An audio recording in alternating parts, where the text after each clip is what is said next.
2 Rois, chapitre 5, verset 19, et ce sera terminé le verset 27. 2 Rois, chapitre 5. On commence par le verset 19, sera terminé par le verset 27. Je vais lire au nom de Jésus. Élisée lui dit, « Va en paix. » Lorsque Naaman eut quitté Élisée et qu'il fut à une certaine distance, Géasi, serviteur d'Élisée, homme de Dieu, se dit en lui-même, « Voici mon maître a ménagé Naaman, ce Syrien, en n'acceptant pas de sa main ce qu'il lui avait apporté. L'Éternel est vivant, je vais courir après lui et j'en obtiendrai quelque chose. » Et Géasi courut après Naaman. Naaman, le voyant courir après lui, descendit de son char pour aller à sa rencontre et dit, « Tout va-t-il bien ?» Il répondit, « Tout va bien. Mon maître m'envoie de dire, voici, il vient d'arriver chez moi de jeunes gens de la montagne d'Éphraïm, d'entre le fils des prophètes. Donne pour eux, je te prie, 1 talent d'argent et 2 vêtements de réchange. » Naaman dit, « Consent à prendre 2 talents. » Il le pressa, il serra 2 talents d'argent dans 2 sacs, donna 2 habits de réchange et le fit porter devant Géasi par 2 de ses serviteurs. Arrivé à la colline, Géasi le prit de leurs mains et les déposa dans la maison et il renvoya ces gens qui partirent. Puis il alla et se présentait à son maître. Élisée lui dit, « D'où viens-tu, Géasi ?» Il répondit, « Ton serviteur n'est allé ni d'un côté, ni d'un autre. » Mais Élisée lui dit, « Mon esprit n'était pas absent lorsque cet homme a quitté son char pour venir à te rencontrer. Est-ce le temps de prendre de l'argent et de prendre des vêtements, puis des oliviers, des vignes, des brebis, des bœufs, des serviteurs et des servantes? La lèpre de Naaman s'attachera à toi et ta postérité pour toujours. » Et Géasi sortit de la présence d'Élisée avec une lèpre comme la neige. Que Dieu bénisse ce texte. Amen.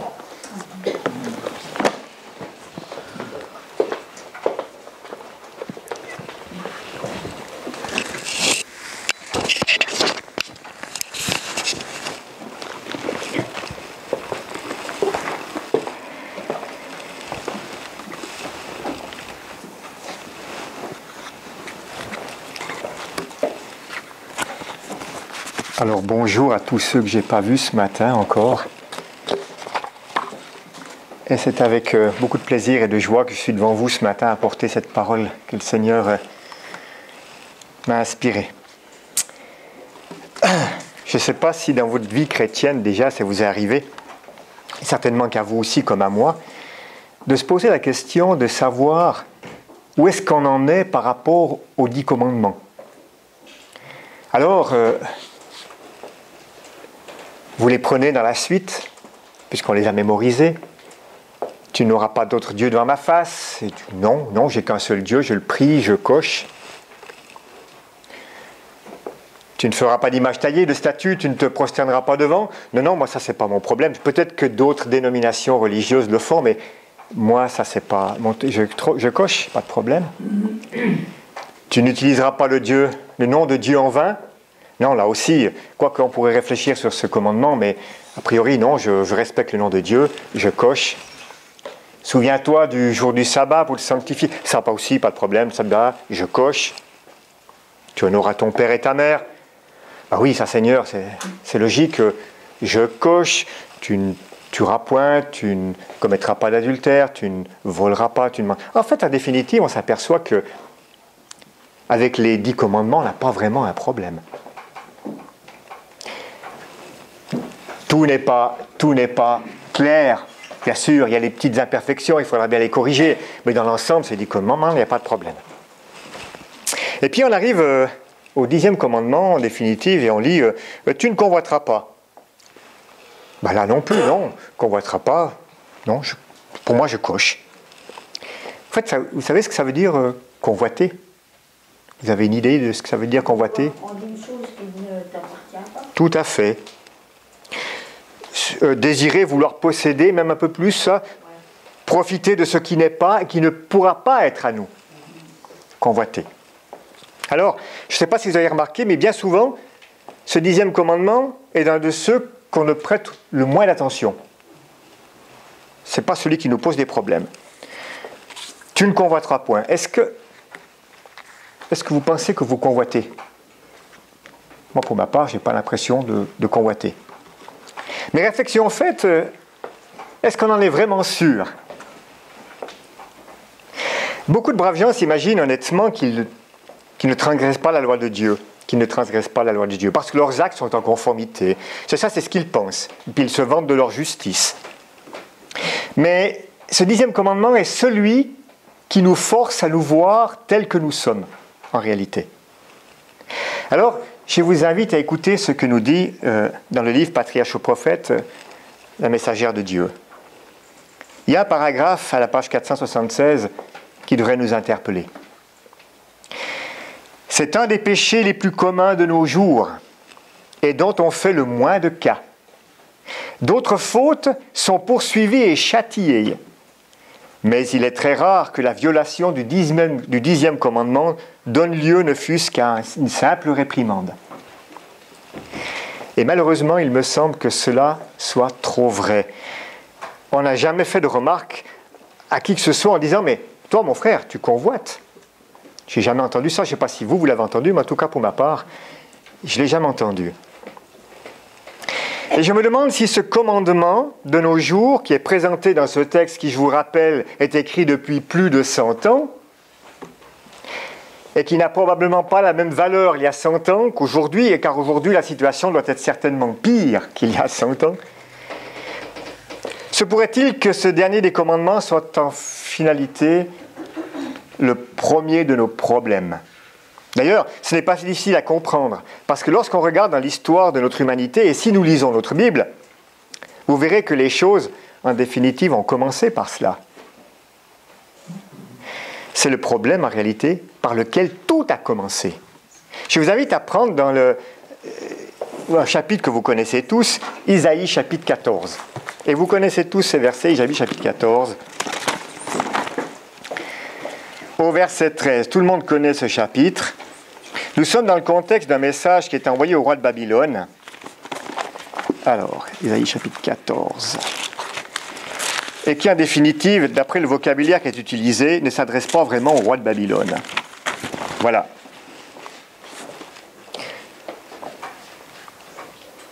Mais il s'adresse à plus que cela. Pour un exemple, pour vous faire comprendre les choses, rappelez-vous cette petite parenthèse que je vous explique pour expliquer ce chapitre-là. Lorsque Jésus était à Césarée de Philippe avec ses disciples, et que Pierre auparavant avait dit « Seigneur, oui, à qui irions-nous? C'est toi qui as la vérité, c'est toi qui es le Fils de Dieu. » Et qu'un instant après, lorsque Jésus disait que le Fils de l'homme devait souffrir et être mis à mort, Pierre le prend en aparté et il lui dit « Ça ne te l'arrivera pas, Seigneur. » Et Jésus se retourne vers Pierre et lui dit, qu'est-ce qu'il lui dit? Arrière Satan. Est-ce que Pierre était Satan?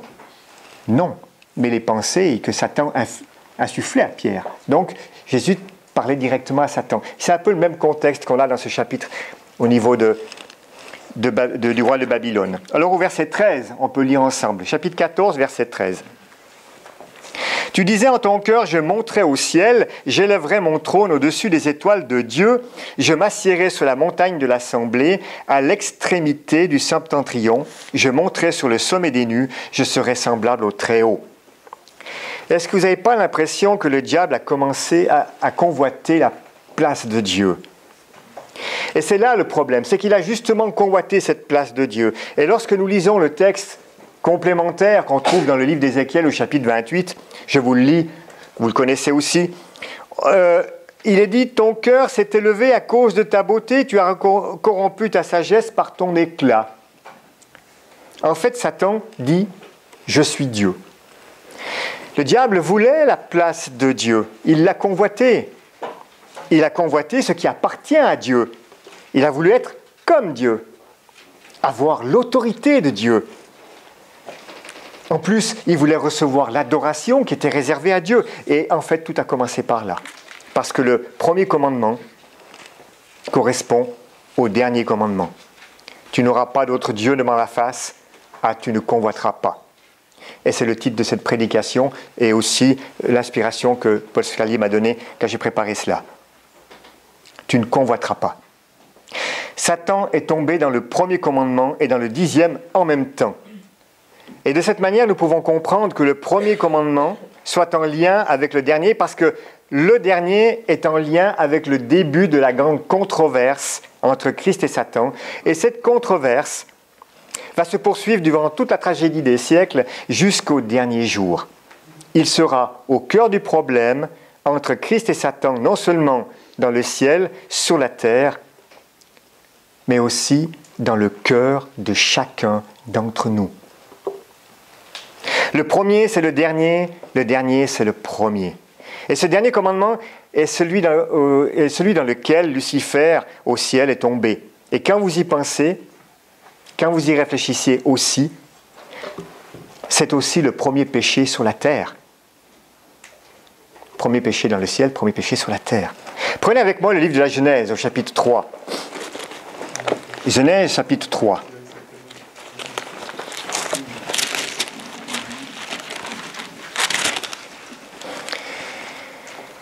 Vous vous rappelez, c'est le récit de la chute d'Adam et Ève dans le jardin d'Éden.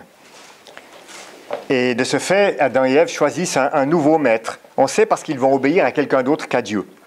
Alors, ils ont changé de maître, mais Satan utilise toujours le même processus pour attirer, pour séduire. Et nous lisons au chapitre 3 à partir du verset 4. Je lis. Alors le serpent dit à la femme, « Vous ne mourrez point, mais Dieu sait que le jour où vous en mangerez, vos yeux s'ouvriront et que vous serez comme des dieux, connaissant le bien et le mal. » La femme vit que l'arbre était bon à manger et agréable à la vue, et qu'il était précieux pour ouvrir l'intelligence. Elle prit de son fruit et en mangea. Le mot ici, traduit dans nos versions par précieux, est en réalité le mot convoitable. Elle a vu qu'il était convoitable pour ouvrir l'intelligence. Et c'est exactement ce mot-là qui est utilisé ici. Elle a convoité ce que ce fruit était supposé lui donner. Voilà comment Ève est tombée dans le péché. Alors reprenons les séquences maintenant de ce passage. Qu'est-ce qu'elle fait? Elle vit, elle convoite et elle prend. Et c'est ce premier péché dans le jardin d'Éden. Alors nous pourrions dire, mais d'où vient ce péché? D'où vient le péché en fait?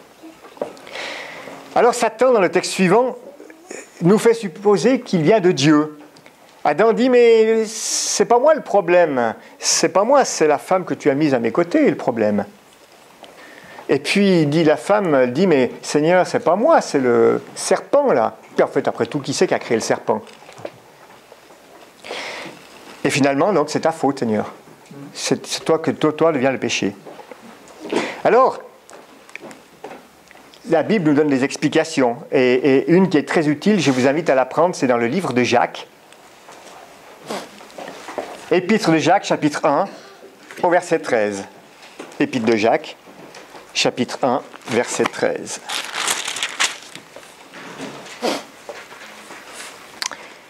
Que personne, lorsqu'il est tenté, ne dise « c'est Dieu qui me tente ». Car Dieu ne peut être tenté par le mal et il ne tente lui-même personne. Mais chacun est tenté quand il est attiré et amorcé par sa propre convoitise. Puis la convoitise, lorsqu'elle a conçu, enfante le péché et le péché qui est consommé produit la mort. Jacques est ici en train de nous dire que ne pensez pas que c'est Dieu qui vous tente. Vous êtes simplement amorcé par votre propre convoitise. Et la convoitise naît de ce besoin que le diable fait naître dans notre cœur. Et ce concept de la convoitise englobe les 9 autres commandements. Et Jacques, ici, dans ce texte, s'attaque à la racine du problème. En fait, c'est le désir brûlant qui se trouve au fond du cœur, longtemps avant qu'une parole ou un geste puisse l'exprimer. La convoitise, pour faire comprendre aux enfants, c'est l'action dans l'œuf. Celui qui convoite, eh bien, c'est un voleur dans sa coquille. Et quand, dans le cas de Ève, c'est ça qui s'est passé, et cette action, le voleur est devenu l'action qui est sortie de sa coquille, pour prendre le fruit. Le diable fait naître dans notre cœur un besoin qu'il est absolument impérieux de satisfaire à tout prix. Le diable nous fait comprendre quelque chose qu'il utilise encore aujourd'hui. Si tu as, tu es. Ça, c'est le moteur du matérialisme. En fait, c'est aussi le moteur de toute publicité, encore aujourd'hui. Si vous avez cette voiture, vous serez heureux et vous sentirez libre. Quelqu'un. Si tu as tel et tel vêtement, on va te regarder, tu seras un type formidable. Vous achetez cette maison, si tu achètes cette maison, tu seras considéré comme quelqu'un de bien. Si j'ai le dernier portable, du dernier cri, oh, les copains, ils vont faire waouh. En fait, achetez ceci pour être cela. Et tout ça, c'est le moteur du matérialisme, le moteur de la publicité. On nous invite à avoir pour être. Dieu, lui, fonctionne dans l'autre sens. Il nous propose d'être pour avoir. Souvenez-vous tout simplement de cette parabole des talents. Vous vous rappelez, c'est ce maître qui, avant de partir, invite ses serviteurs et leur donne des différents talents pour qu'ils les fassent fructifier. Puis il leur dit, lorsque je reviendrai, je vous demanderai des comptes. Il s'en va et plus tard, lorsqu'il revient, il appelle ses serviteurs et il leur dit « C'est bon, eh bien, fidèle serviteur, tu as été fidèle en peu de choses, je te confierai beaucoup. Si tu es fidèle, je pourrais te confier beaucoup. » Le Seigneur travaille dans l'autre sens. Le Seigneur nous propose d'être, et quand nous sommes à son image, à ce moment-là, sans danger, il peut nous confier des tâches plus importantes. La convoitise, c'est le premier péché sur la terre. Il a été le premier péché dans le ciel. Et figurez-vous aussi que la convoitise a été le premier péché en rentrant dans la terre promise à Canaan. Je ne sais pas si vous vous rappelez, je vous invite à prendre Josué, parce qu'on va dans le livre de Josué, il y a déjà l'explication au chapitre 6 et on lira dans le chapitre 7. Au moment où le peuple traverse le Jourdain, la première ville qu'ils doivent prendre, c'est Jéricho. N'est-ce pas? Et Jéricho est la clé de la nouvelle terre. C'est la forteresse à conquérir. Et quand on lit dans le chapitre 6, au verset 19, il est dit ceci, Josué chapitre 6, verset 19, « Tout l'argent et tout l'or, tous les objets d'airain et de fer seront consacrés à l'Éternel et entreront dans le trésor de l'Éternel. » En fait, cette ville était vouée à l'interdit. Tout ce qui était dans cette ville appartenait à l'Éternel. Et puis il y avait un homme qui s'appelait Achan. Et puis qui a vu des choses tellement convoitables qu'il s'est dit oh, c'est quand même dommage de gaspiller tous ces biens. Je vais en prendre un peu, de toute façon ça ne se verra pas et je vais le cacher chez moi. Et à cause de cela, la guerre qu'il a eue dans la petite ville d'Aï après, eh bien Israël a perdu plusieurs dizaines d'hommes. Et alors là, qu'est-ce qui s'est passé? Stupeur, scandale. Pourquoi est-ce que c'est arrivé? Et finalement, Dieu va mettre le doigt sur Achan, l'homme par lequel le malheur est arrivé sur le peuple entier. À cause d'Achan, tout le peuple et les soldats, une partie des soldats a été condamnés. Ils sont morts. Et lorsqu'on va interroger Achan, et c'est là que je vous invite à prendre le livre de Josué au chapitre 7, à partir du verset 19, on a cette manière d'Achan de répondre.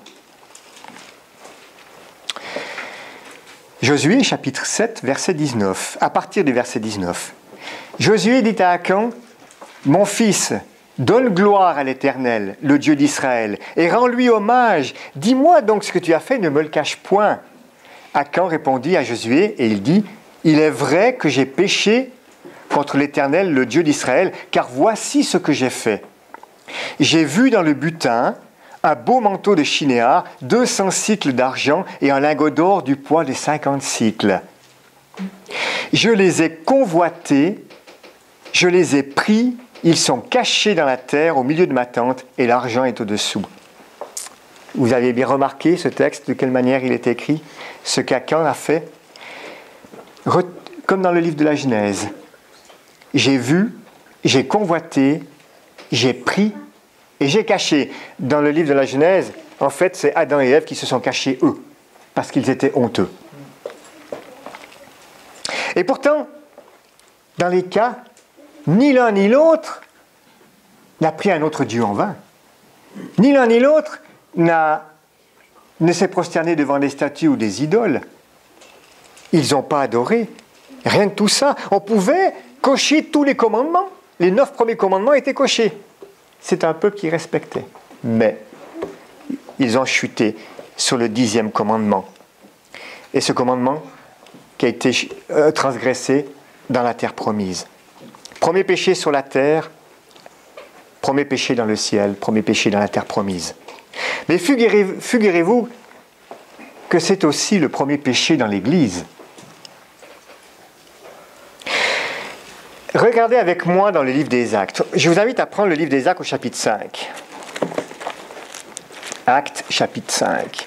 Vous savez, l'Église était jeune. L'Acte chapitre 2 nous expliquait que Dieu ajoutait chaque jour des milliers de personnes à cette Église. Et au chapitre 5, au verset 1, on a ici un homme qui s'appelle Ananias et Saphira.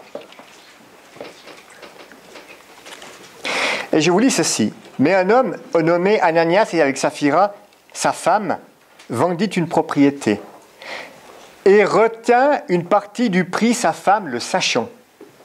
Puis il apporta le reste et le déposa aux pieds des apôtres. Pierre lui dit, Ananias, pourquoi Satan a-t-il rempli ton cœur au point que tu mentes au Saint-Esprit? Que tu aies retenu une partie du prix du champ. S'il n'eût pas été vendu, ne te restait-il pas? Et après qu'il ait été vendu, le prix n'était-il pas à ta disposition? Comment as-tu pu mettre dans ton cœur un pareil dessein? Ce n'est pas à des hommes que tu as menti, mais à Dieu. En fait, Ananias s'était engagé auprès des apôtres à vendre son champ pour en donner le montant à l'Église, à la communauté de l'époque. Puis il s'est dit, quand même, ça fait une grosse somme d'argent. Je peux quand même pas donner tout ça, quoi. Je vais en garder une partie pour moi. Mais Pierre lui a dit, mais tu pouvais tout garder. Le champ t'appartenait. Et même si tu vendais ce champ, tu pouvais garder l'argent. Et ce n'était pas un problème. Le problème, c'est que tu as convoité et que tu as fait croire que tu ne convoitais pas. Et lorsqu'on me dit que le Dieu de l'Ancien Testament, c'est le Dieu méchant, le Dieu terrible, le Dieu de justice, le Dieu vengeur, et que Jésus, c'est le gentil Dieu du Nouveau Testament, quand on regarde le texte un peu plus loin d'Ananias et Saphira, ils sont morts sur le coup. Comme pour me dire que le dernier des commandements est aussi grave que le premier. Parce que la transgression de celui-ci est aussi grave que la transgression des 9 autres et que le salaire du péché, c'est la mort. Et nous pouvons nous étonner que la punition soit si forte, comme nous pouvons ici nous étonner que la punition a été aussi forte pour Akan. Parce que si on continue à lire dans l'histoire d'Akan, lorsque le peuple a attaqué le petit village d'Aï, Dieu leur avait dit, là vous pouvez prendre tout ce que vous voulez, tout vous appartient, je vous laisse le butin. Alors, pourquoi est-ce qu'on ne pouvait pas à Jéricho et qu'on peut à Haï? C'est parce que, mes frères et sœurs, il y a un principe dans les Écritures. Dieu servit d'abord. Dieu avait demandé que le butin de Jéricho soit les prémices de ce qu'ils allaient avoir. Donc, tout le butin de Jéricho appartenait à Dieu. C'était les prémices. Le reste sera pour vous. En fait, cherchez premièrement le royaume de Dieu, le reste vous sera accordé par-dessus. Alors, par ces lectures, nous voyons qu'Akan, Ananias ont le même problème. Un problème de la convoitise. Alors que ce soit dans le ciel, dans le jardin d'Éden, à l'entrée en Canaan ou dans l'église, ça a toujours commencé de la même manière. Vous savez, Dieu n'a jamais pris l'homme en traître. Elle ne le prendra jamais en traître. Dieu n'est pas pervers. Et nous savons qu'il ne fait rien sans avertir ses serviteurs les prophètes. Et la preuve, c'est que nous pouvons retrouver dans le chapitre 6 de Josué, si on revient un peu en arrière dans le livre de Josué, dans le chapitre 6 au verset 18, il est dit, chapitre 6, verset 18, il avait mis en garde son peuple. Gardez-vous seulement de ce qui sera dévoué par interdit, car si vous preniez de ce que vous aurez dévoué par interdit, vous mettriez le camp d'Israël en interdit et vous y jetteriez le trouble. Gardez-vous, ils avaient même été avertis tous. Et Akan ne pouvait pas nier qu'il n'était pas au courant. Jéricho, prémisse de l'Éternel. Mais maintenant, le prémisse de l'Éternel était aussi posé aux pieds des apôtres par Ananias, par les fidèles. Premier péché dans le ciel, premier péché sur la terre, premier péché dans la terre promise, premier péché dans l'Église. La question est de savoir, mais c'est quoi cette convoitise qui est si dangereuse et si mortelle? Alors je lisais une définition de quelqu'un qui disait ceci. La convoitise se développe graduellement. Elle devient la volonté de posséder ce qui appartient au prochain et surtout à Dieu. Et c'est exactement ce que Satan a fait. Il a voulu absolument posséder ce qui était à Dieu. Satan voulait sa puissance, voulait son autorité, mais il n'a pas voulu être comme Dieu, il ne voulait pas son caractère. Et nous sommes, et Ève aussi a fait cette démarche-là. Elle a mordu dans le fruit, et nous sommes de la même espèce et de la même génération que cette Ève actuellement. Mais le Seigneur savait ça, il a voulu nous éduquer. Il a voulu nous éduquer et nous apprendre non seulement à ne pas avoir un autre Dieu devant nous, mais à ne pas, qui est le premier commandement, mais non plus à ne pas convoiter, qui est le 10e commandement. Parce que cela peut être aussi un de nos péchés les plus communs. Par exemple, pour ceux qui retiennent la dîme, qui sont les prémices pour Dieu. Pour ceux qui ont oublié que les offrandes aussi, qui soient faites avec bon cœur. Et qu'on les offre d'un cœur joyeux, pas comme Ananias, justement. Parce que si Ananias avait offert ça d'un cœur joyeux, il n'aurait pas réfléchi à retenir une partie de ses offrandes. Vous comprenez? Dieu, en définitive, demande à être servi le premier. Mais alors, on peut se poser la question, mais c'est un caprice de sa part. Dieu nous dit dans sa parole que tout lui appartient. Il est maître de tout. Pourquoi est-ce qu'on lui donnerait encore à lui? Et en plus, est-ce qu'il aurait vraiment besoin d'argent? Je crois que c'est la méthode que Dieu utilise pour nous apprendre en fait ce qu'est la foi. Le fait de donner à Dieu en premier, c'est un acte de foi et de confiance. Rappelez-vous aussi de la veuve de Sarepta. Vous vous rappelez de cette histoire? Elle n'avait plus rien, mais tant pis, elle a quand même fait cette galette. Pour Élie, elle a été bénie par la suite. D'abord Dieu en premier, ensuite elle a eu les bénédictions. La confiance en Dieu, en lui, et non dans les choses matérielles, non pas dans tout ce qu'on pourrait acquérir, mais dans tout ce qu'on peut l'être, dans notre relation avec lui. Et ça, c'est l'apprentissage de la foi. Dans le livre des Proverbes, au chapitre 3, je vous invite à prendre le livre des Proverbes, chapitre 3, nous avons ce même apprentissage. Il nous est bien rappelé là, chapitre 3 à partir du verset 9. Proverbes, chapitre 3, à partir du verset 9. Il a dit ceci. Proverbe, chapitre 3, à partir du verset 9. Honore l'Éternel avec tes biens et avec les prémices de tout ton revenu. Alors tes greniers seront remplis d'abondance et tes cuves regorgeront de mou. Mon frère, ma sœur, même si parfois ça peut être difficile, sers d'abord Dieu en premier, en lui donnant ce qui est à lui. Parce que je peux finalement commettre un péché de vol si je ne rends pas à Dieu ce qui lui appartient. Qu'est-ce que je fais? Je peux commettre ce vol par omission de restitution. La convoitise enfante un autre péché qui est le vol, et nous sommes aussi coupables de cela en gardant les biens qui appartiennent à Dieu. Mais peut-être que nous sommes aussi coupables quand nous gardons du temps. Vous savez, grignoter une demi-heure à l'entrée du sabbat, du temps qui est consacré à Dieu, ou de se dire le soir, de toute façon c'est à la maison, c'est un peu plus tôt, je ne suis pas une demi-heure près, personne ne le saura, je grignote encore une demi-heure à la fin du sabbat. C'est du temps qu'on nous grignote à Dieu, ça. Le temps du retard qu'on a lorsqu'on arrive à l'église. Pourquoi? Parce que lorsque une décision est prise par l'église, en comité d'église, proposée par l'assemblée d'église, sur une heure de début de culte, ou même d'école du sabbat, lorsque les réunions se font de comité ou d'assemblée d'église, elles sont placées sous l'Esprit Saint. Et nous faisons à ce moment-là, lorsque nous déterminons une heure, un contrat avec Dieu, une alliance, une invitation à ce qu'on soit au rendez-vous à l'heure avec lui. Et lui serait à l'heure et nous on ne le serait pas. Il y a des choses à réfléchir sur le... Ça peut aller loin à convoiter. Puis on peut se dire, oui mais Dieu comprendra. Je ne parle pas des cas de force majeure, je parle de se rendre et de ne pas grignoter le temps qui est consacré à Dieu.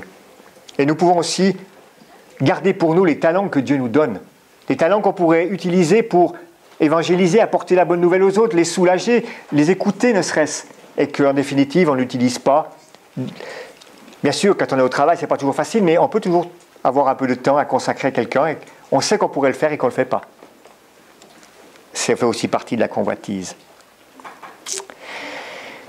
Je voudrais vous lire dans le livre Patriarche ou Prophète, à la page 478, ce que nous dit Ellen White.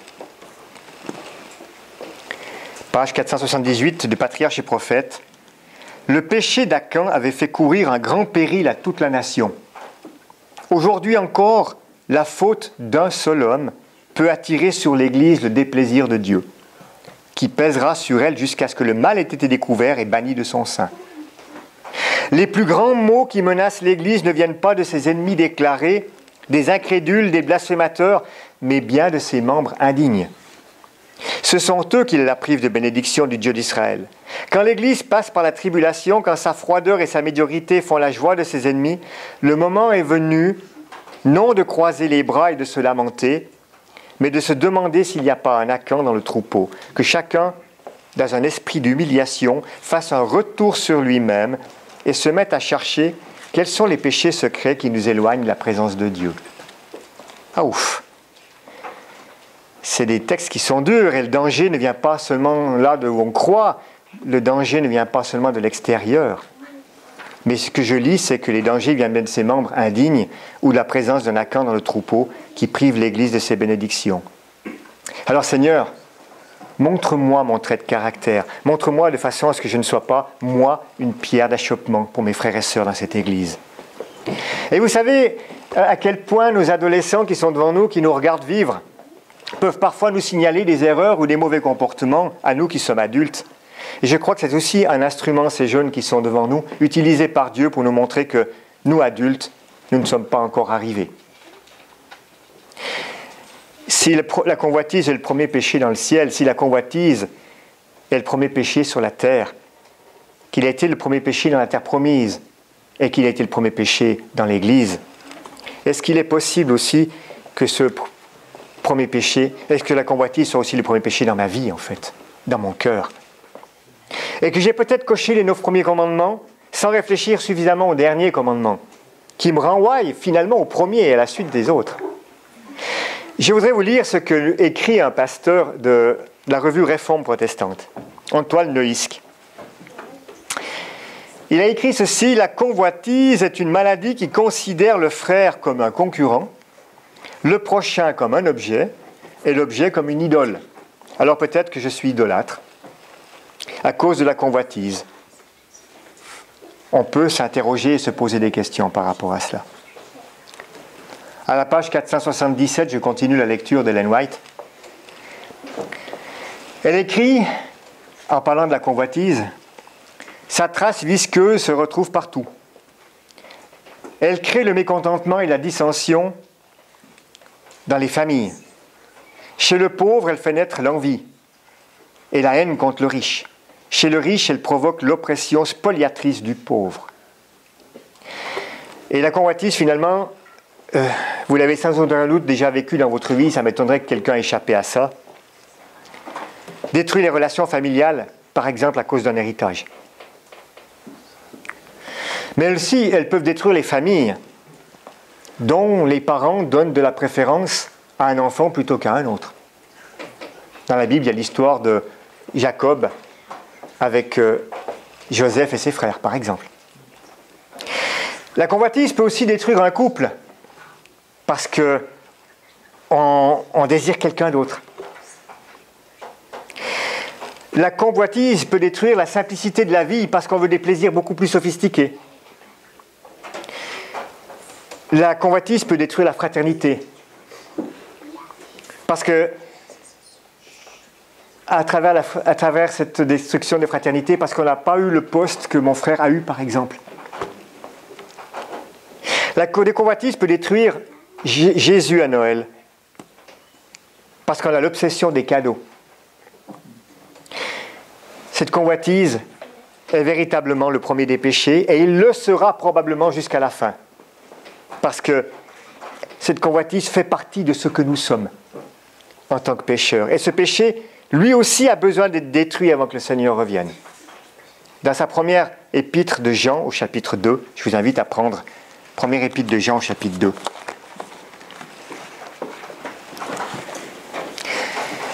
Jean nous propose ici, mes frères et sœurs, de changer de perspective. Première épître de Jean, au chapitre 2. À partir du verset 15.